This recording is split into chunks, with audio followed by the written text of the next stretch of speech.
आज पूरे देश का किसान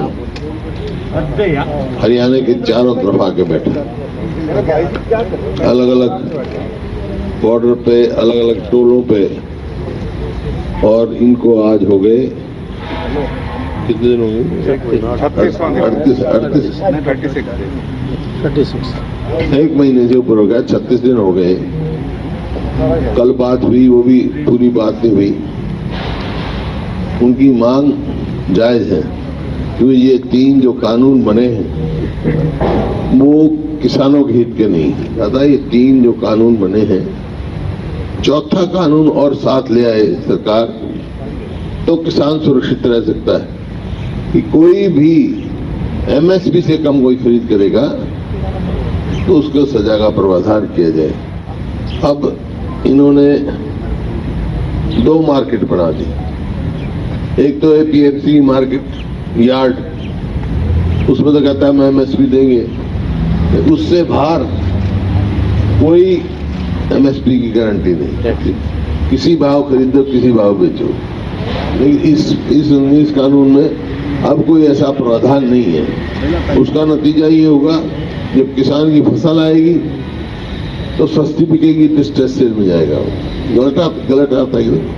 उसके बाद जो होर्डिंग की, जो इन्होंने कानून में होर्डिंग की लिमिट ही खत्म कर दी, कोई कितनी होर्डिंग करे उससे डिमांड और सप्लाई के हिसाब से कीमत बढ़ती चली जाएगी। इसमें किसान का भी नुकसान है, जो उपभोक्ता है उसका भी नुकसान है। एक बयान आया मुख्यमंत्री जी का कि कोई मुद्दा नहीं है। इससे बड़ा मुद्दा कौन होगा, कौन सा होगा? इतना दिनों से आंदोलन चल रहा है, कानून व्यवस्था बिल्कुल खत्म हो गई है, इससे बड़ा मुद्दा क्या होगा भाई?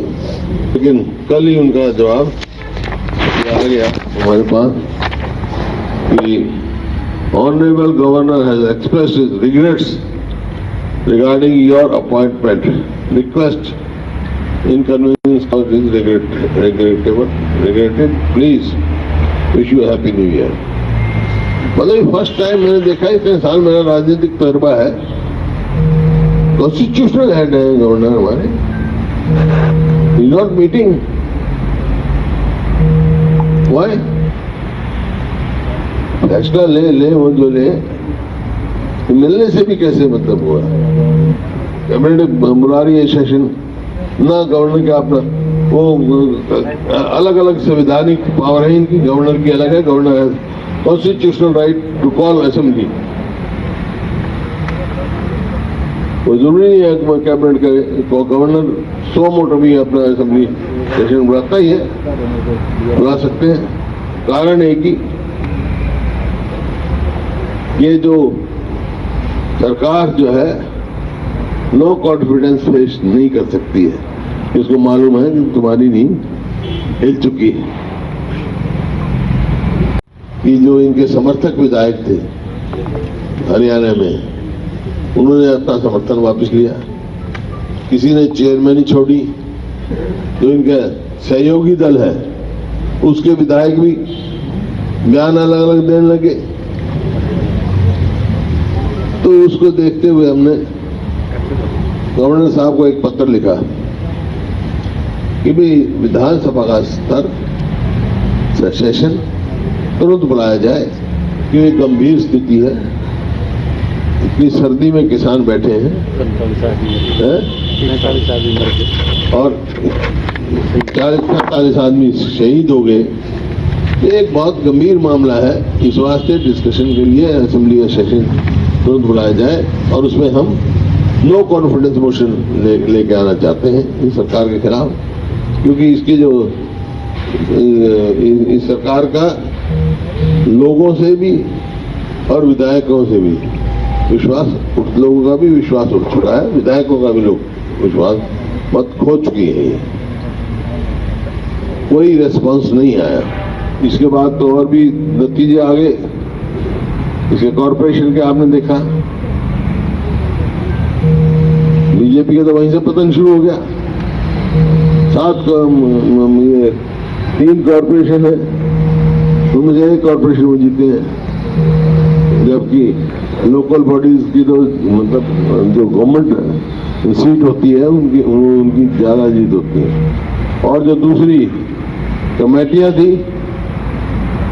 काउंसिल था, कमेटियों में आपका सांपला, उकलाना, दारूहेड़ा, तीनों जगह बीजेपी बुरी तरह हारी है और हमारे स्पॉन्सर्ड कैंडिडेट जीते हैं। दारूहेड़ा में दान सिंह जी के स्पॉन्सर कैंडिडेट था, सांपला में वो नहीं थी हमारे सिंबल, लेकिन मेरे सांपला में हमारा कैंडिडेट था, कोई सिंबल नहीं था। इसी प्रकार उकलाना में जेपी और दीपेंद्र सिंह का कैंडिडेट था। तो वो सब हम जीते हैं। तो ये एक आईना दिखाया है लोगों ने बीजेपी को। अब फिर से आज हम एक पत्र लिख रहे हैं राज्यपाल जी को, उसकी कॉपी आपको दे दी जाएगी। फिर से अनुरोध कर रहे हैं क्योंकि हालात गंभीर हैं, हालात खराब हैं। आप तुरंत जो है असेंबली का सेशन बुला के डिस्कशन कराएं, क्योंकि दो किस्म की बात चली। जैसे मैंने कहा जब ये नतीजा आया था, जो गठबंधन सरकार बनी, मैंने कहा था वोट किसी की, सपोर्ट किसी को। अब भी वही चल रहा है। बाहर कुछ लोग समर्थन किसानों का कर रहे हैं, इधर सरकार का कर रहे हैं। नो कॉन्फिडेंस आएगा तो पता लग जाएगा, उन्हें चेहरे बेनकाब हो जाएंगे कौन किसान के साथ है, कौन इधर खड़ा है। इसके डर से वो सेशन बुलाने के तैयार नहीं। हरियाणा की हर अपडेट के लिए बेल आइकन दबाएं और सब्सक्राइब करें सिटी लाइव हरियाणा। फेसबुक पर भी हरियाणा की हर अपडेट के लिए सिटी लाइव हरियाणा पेज को लाइक करें।